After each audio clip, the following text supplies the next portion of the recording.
우리 한번 같이 해주시겠습니다. 아픔은 축복이 되었습니다.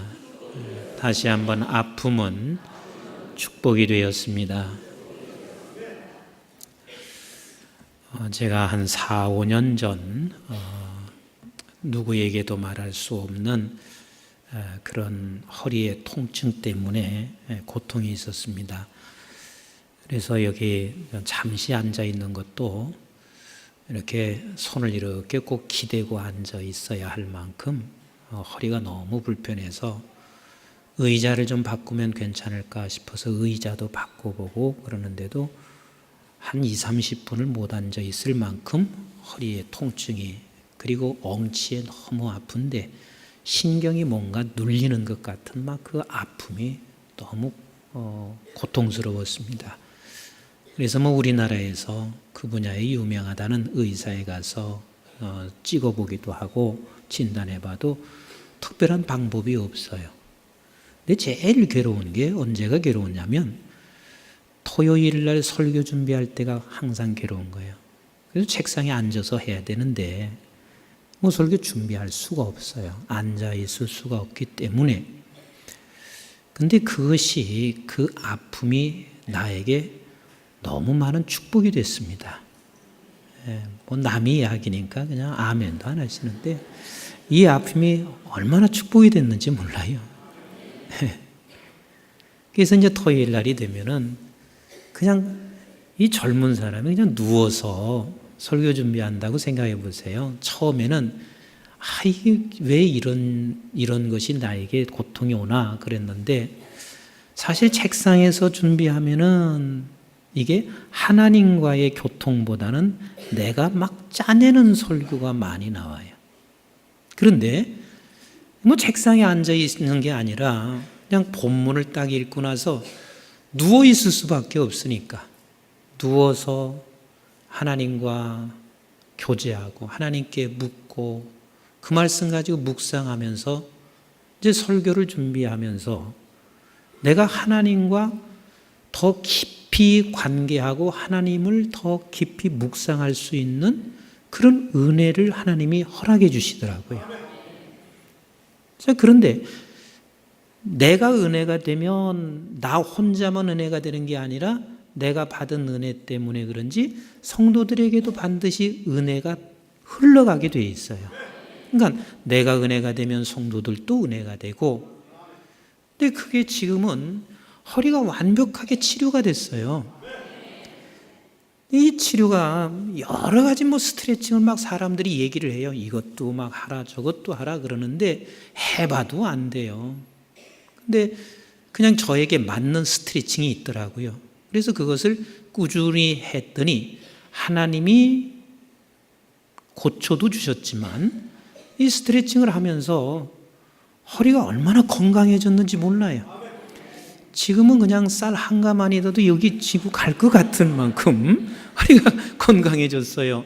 그래서 하나님이 하나님과 좀 더 가까이 만들어 주시고 또 설교를 인위적인 방법으로 준비하지 않게 하시고 그러면서 또 허리는 허리대로 고쳐주시고 계속 또 내가 이 스트레칭을 앞으로도 계속 할 거니까, 그러니까 앞으로도 건강할 거라고 내가 믿고, 그래서 나는 아픔이 결국은 축복이 되었습니다.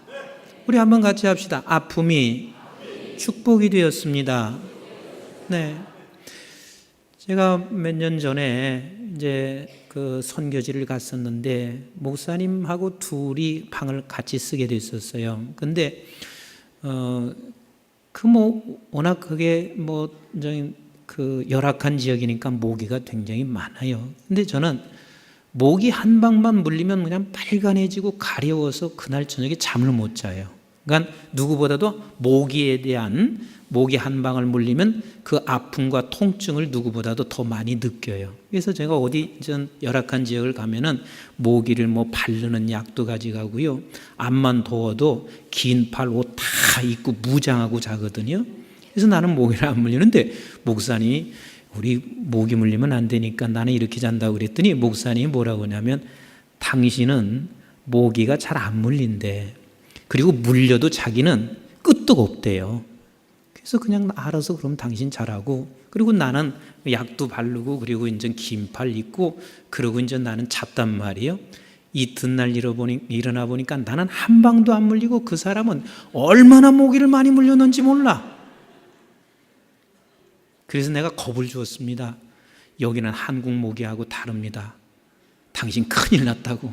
이건 내연 모기이기 때문에 당신 큰일 났더니 근데 얼굴이 그때야 겁에 질리는 거예요.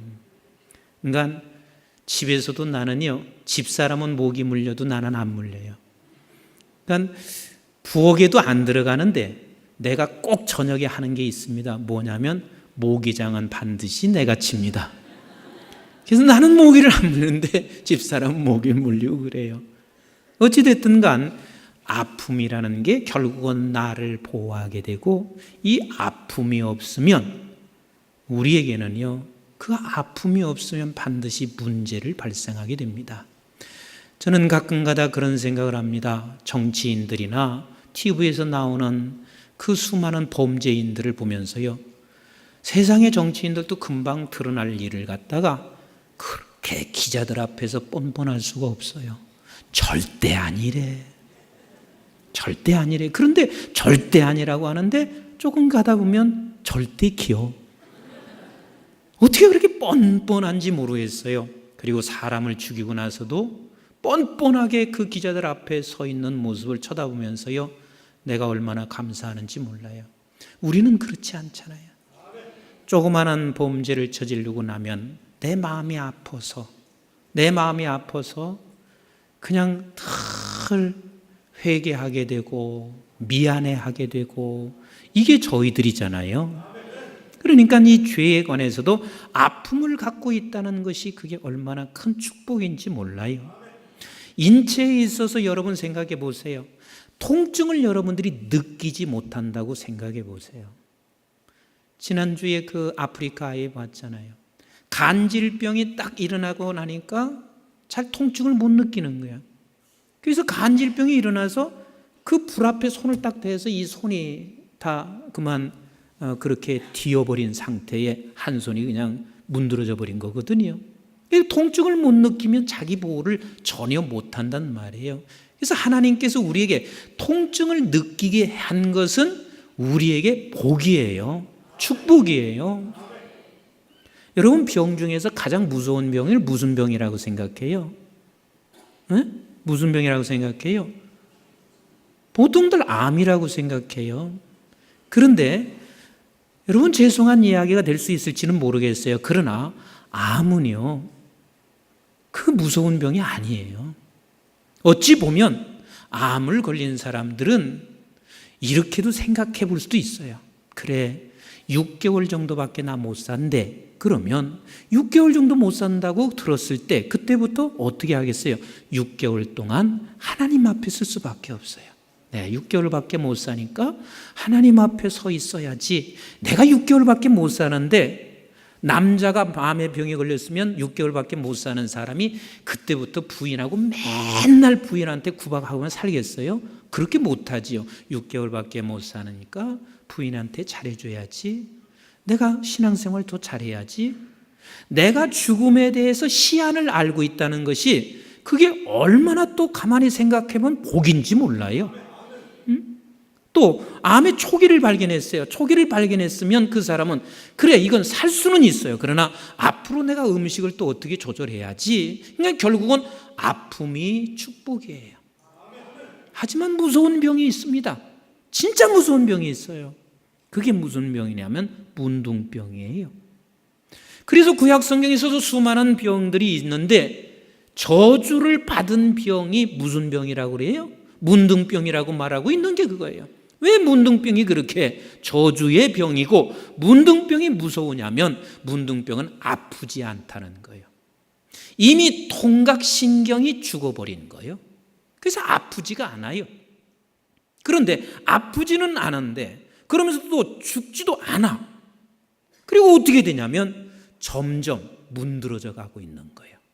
내 손은 문드러져 가고 있는데도 불구하고 아픔이 없어요. 눈썹이 다 빠지면서 또 눈이 실명위기에 처해 가면서도 아픔을 못 느껴요.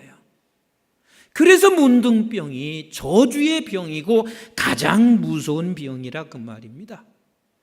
근데 우리 한번 생각해 보세요.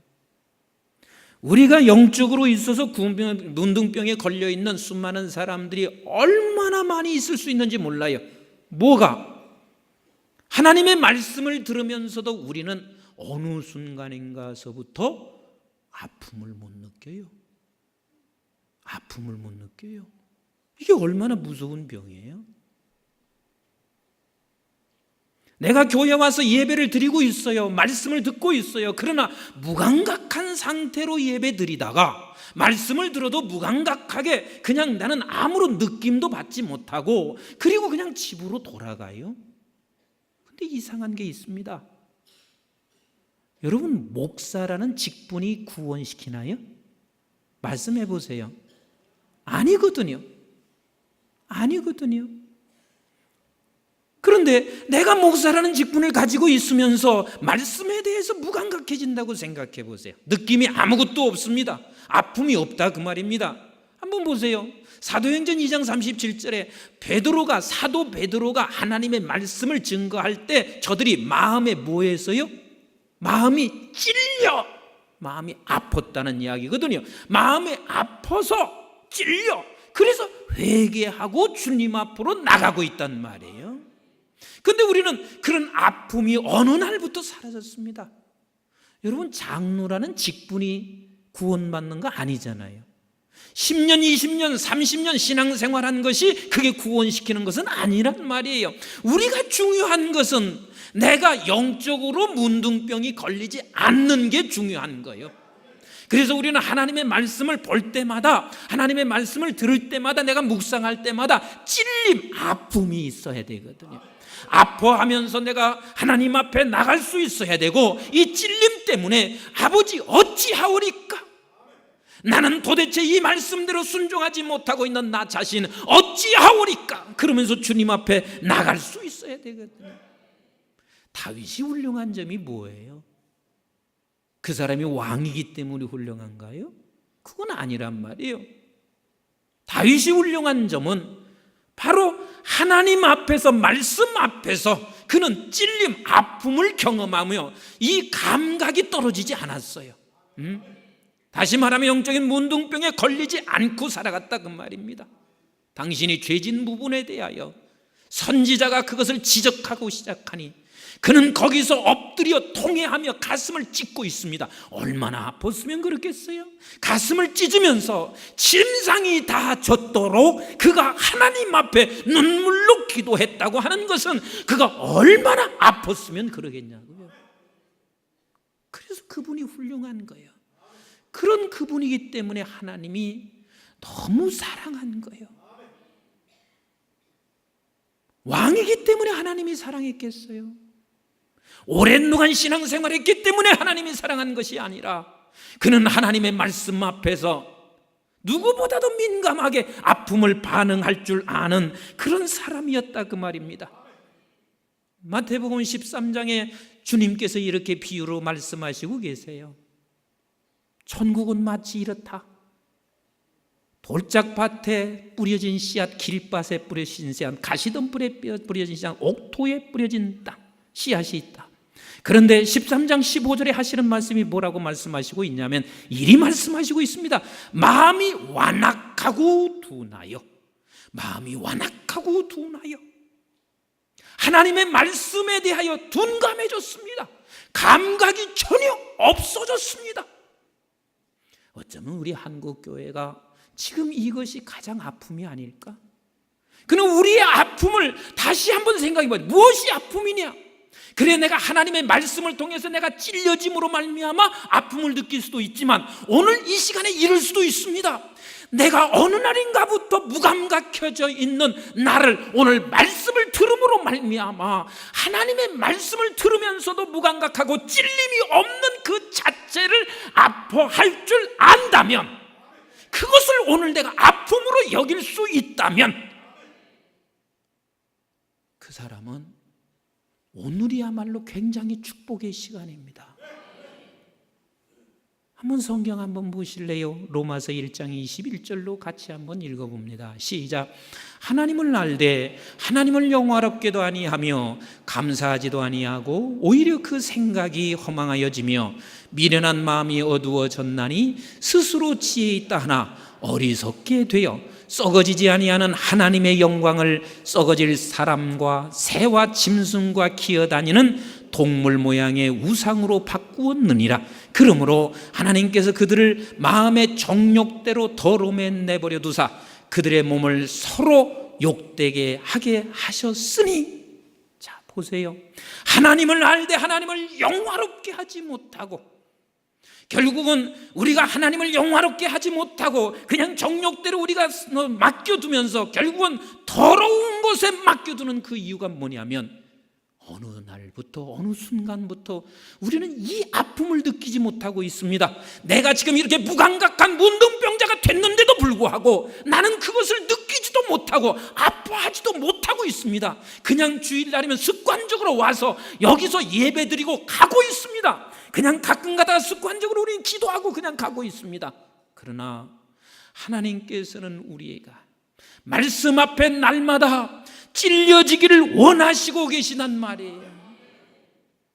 오늘도 여러분들께서 내가 그런 아픔을 전혀 느끼지 못한 제가 지금 많이 시간이 흘렀다면, 1년이 지났던 2년이 지났던, 내가 신앙생활을 그렇게 오래 하고 있으면서도 아픔을 느끼지 못하는 것이 오래 흘렀다면 이것이 오늘의 아픔이 되시기를 주님의 이름으로 축복합니다. 이게 아픔이 되도록, 하나님 내가 어느 순간부터 이렇게 돼버렸습니다. 어느 순간부터 나는 영적으로 문둥병자가 돼버렸습니다.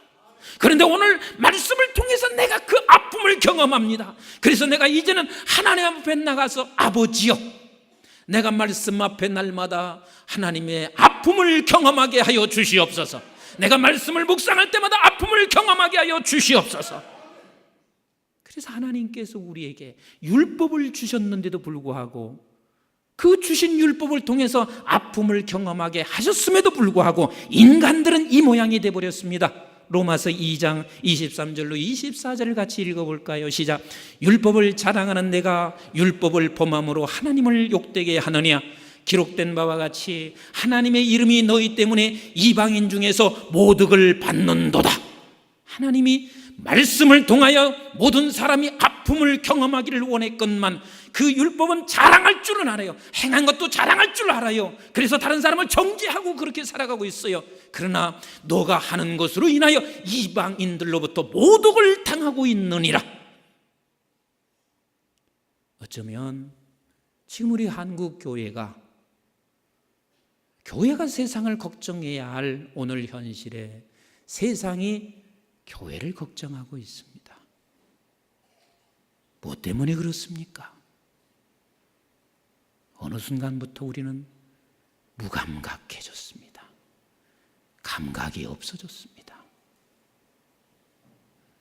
사랑하는 성도 여러분, 저를 포함한 모두가 다 이 감각이 없어져 있는 나, 그것을 오늘 아픔으로 다가왔으면 좋겠어요. 아픔으로. 하나님, 내가 매일 순간마다 주님 앞에 설 때마다 이런 마음의 찔림과 떨림이 있어야 하는데, 그 없어진, 어느 순간부터 없어진 그것에 대한 아픔, 그 사람에게 하나님은 놀라운 축복을 허락해 주시고 축복으로 인도하실 줄로 나는 확신하고 있습니다. 그런데 또 우리는 영적으로도 그렇지만 이 세상의 아픔도 우리는 축복이에요. 아멘이신가요? 오늘 본문을 보세요. 지금 왕의 신하의 아들이 병이 걸렸어요. 그럼 왕의 신하의 아들이면 지금 뭐 이렇게 말할 수 있잖아요. 대통령의 비서실에 있는 사람들이에요. 어찌 보면 장관보다 더 막강한 힘을 가지고 있는 사람들 아니겠어요? 그 왕의 신하의 아들이 병이 걸렸어요. 그 당시에 얼마나 막강한 힘을 가지고 있겠어요? 만약에 그 왕의 신하의 아들이 병에 걸린 그 아픔이 없었으면 예수님을 찾아갈까요? 안 찾아갈까요? 절대 안 찾아가요. 절대 안 찾아가요. 그러나 이 아픔 때문에 예수 그리스도를 지금 찾아갔습니다.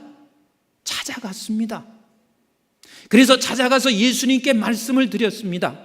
우리 아들이 지금 병에 걸렸으니 우리 아들을 고쳐주세요. 그랬더니 예수님께서 말씀하시기를 뭐라고 말씀하시고 있냐면 48절에 이렇게 말씀하시고 계세요. 예수께서 이르시되 너희는 표적과 기사를 보지 못하면 도무지 믿지 아니하리라.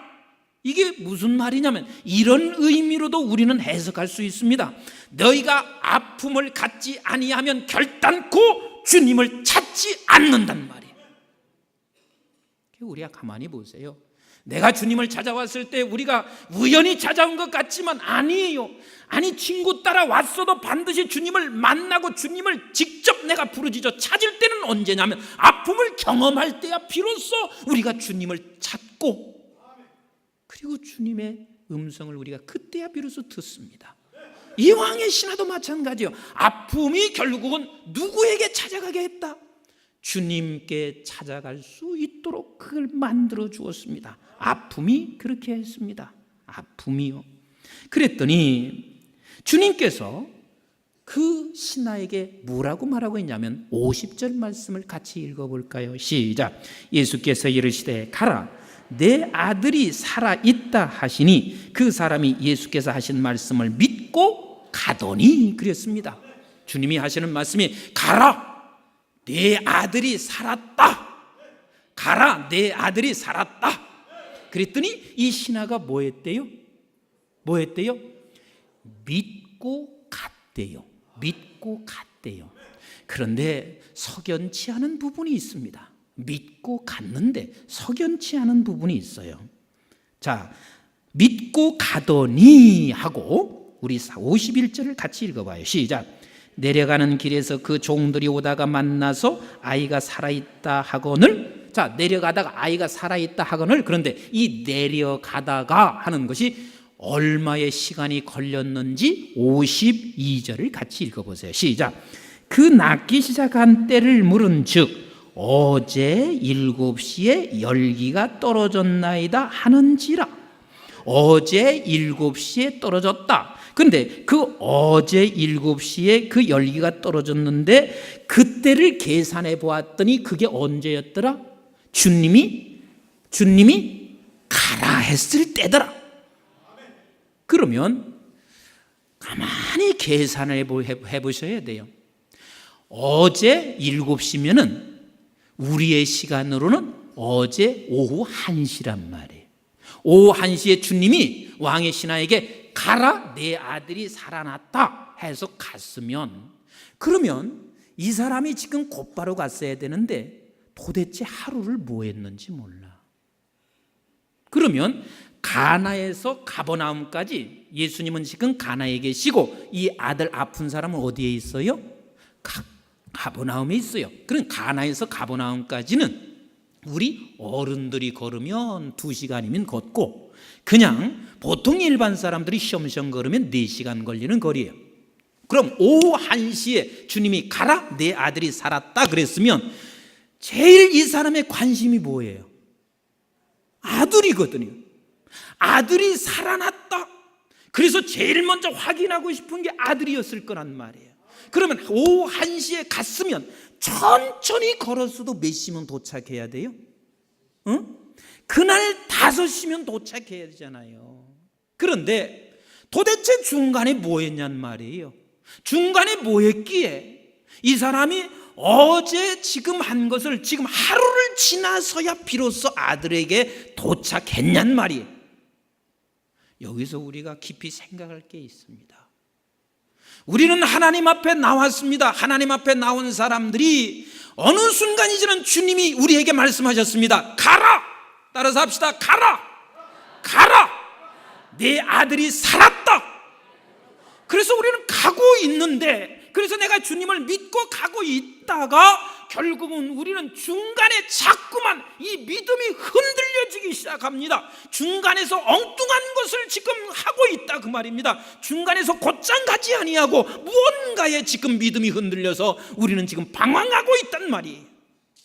이게 우리의 신앙이에요. 그러면 우리는 아픔을 통해서 주님 앞에 왔고 주님께서 우리에게 믿음을 주심으로 말미암아 믿음으로 갈 때는 항상 우리는 주님과 언제나 관계하기를 원하시고 계신 거예요. 주님이 지금 가는 중에도 주님을 떠나면 이 사람은 믿음이 흔들려지는 거예요. 기초가 흔들려져요. 그러니까 가는 중에도 이 사람은 이렇게 했어야 돼요. 가라, 가라. 내 아들이 살았다. 내 아들이 살았다. 이것을 항상 내 마음속에 품고 가고 있어야 돼요. 그러니까 우리는 믿음의 사람들이면, 하나님께서 나를 부른 사람은 언제나 주님을 떠나면 안 된단 말이에요. 떠나면 우리는 그 포기를 했든지 아니면 엉뚱한 곳에서 하루를 아니면 1년을 아니면 20년을 지나다가 갈 수 있단 말이에요. 그러면 한번 생각해 보세요. 이 사람이 지금 믿음이 흔들려서 하루를 저렇게 지냈든 어땠든 간 이 아들은 살았어요, 안 살았어요? 살았어요. 살았어요. 그런데 중요한 게 뭐냐면 이 사람의 하루는 얼마나 고달팠을까? 이 사람의 하루는 얼마나 고달팠을까? 그러니까 하나님께서는 믿음의 사람들이요, 언제나 어떤 상황 속에서도 주님께서 말씀하신 것을 붙잡고 가기를 원하시고 계시단 말이에요. 그런데 어느 날 순간부터 우리는 내가 말씀에 무감각한 상태가 돼버립니다. 문둥병자가 돼버립니다. 그래서 믿음의 삶을 우리는 놓치는 순간이 있어요. 그때 나도 괴로워요. 그러나 하나님께서는 언제나 약속하신 것은 이루어 가요. 그러나 내가 믿음 없는 삶을 삶으로 나도 괴롭지만 또 다른 이방 사람들에게 예수 그리스도의 믿음의 삶을 보여줄 수 없는 사람이 돼버린다, 그 말입니다.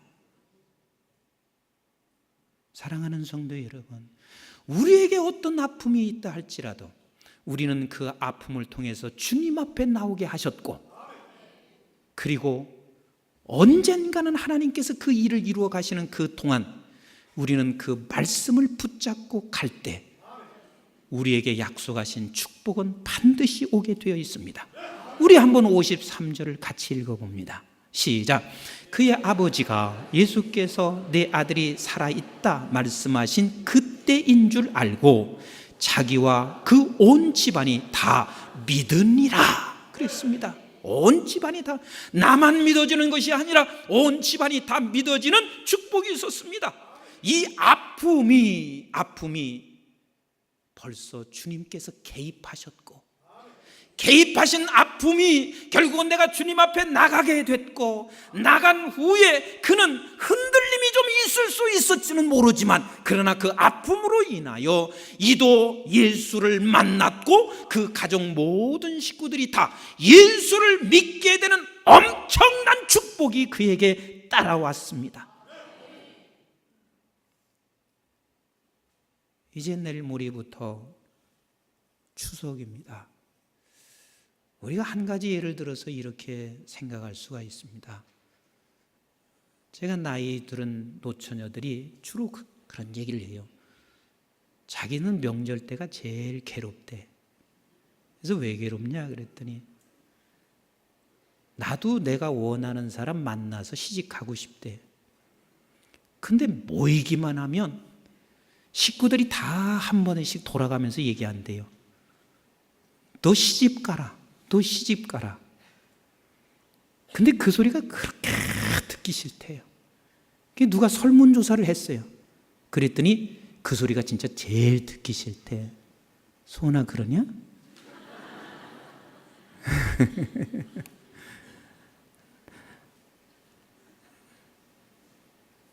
그 뭐가 부족한 게 있어요? 내가 봐도 정말 최고의 며느리감이지.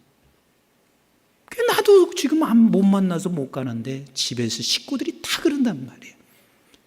그럼 그것은 엄마의 아픔이 있으니까 딸을 보면서 그 얘기를 하지만 그 아픔이 있을 때 딸 보고 이번 명절에는 절대 그런 말 하지 마시고 그 아픔을 가지고 어디로 가세요? 어디로 가세요? 주님 앞에 가자고요. 주님 앞에 가시고, 우리 소원이도 누가 그런 얘기하면 아픔이 있을 때 절대 그 아픔이 상처가 되지 마시고 어디로 가자고? 주님 앞에 가자고요. 주님 앞에 어떠한 아픔이든지 주님 앞에 나갈 때 그것은 주님이 우리를 초청하고 부르는 장소라는 것을 잊지 마세요. 우리 주님께서는 우리의 마음속에 각자의 말씀을 통해서 하실 수도 있고 주의 종의 설교를 통해서 말씀하실 수도 있지만 하나님께서는 우리의 아픔 속에서 우리를 말씀하시는데 내게로 와라, 나에게로 와라, 나에게로 와라. 그래서 명절 때 여러분들이 누구를 만나고 어떤 고통이 있어도 아픔이 있어도 무조건 주님 앞에 나오는 명절이 되시기를 바랍니다. 그래서 진짜 명절이 되시면 되게 좋겠어요. 왜? 주님 앞에 나와서 주님을 만나는 그 감격, 이것보다 더 큰 명절이 세상에 어디가 있겠어요. 말씀을 맺겠습니다.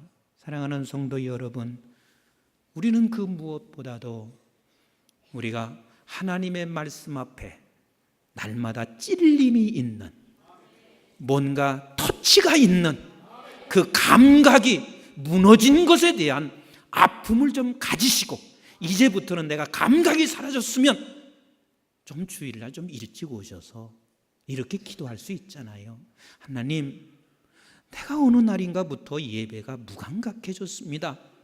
그러니 하나님, 오늘 또 말씀 속에서 내가 찔림이 일어나게 하옵소서.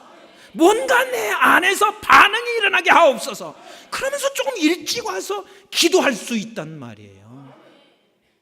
그 아픔을 우리가 느끼시고 가고, 또 그 아픔이 여러분들이 모두의 아픔이 됐으면 좋겠고, 그래야 여러분들은 주님을 만나는 영적인 축복을 경험할 수가 있고, 지금 현재 여러분들이 갖고 있는 아픔이 뭔지는 모르겠어요. 질병이든 부부관계든 아니면 가정에서 자녀와 부모 사이에 일어나는 관계든 시어머니와 며느리 사이의 관계든 이 모든 아픔 속에서 주님 앞으로 나가 축복을 경험하는 모두가 되시기를 주님의 이름으로 축복합니다. 우리 한번 같이 따라서 합시다. 아픔은 축복이 되었습니다. 기도하겠습니다.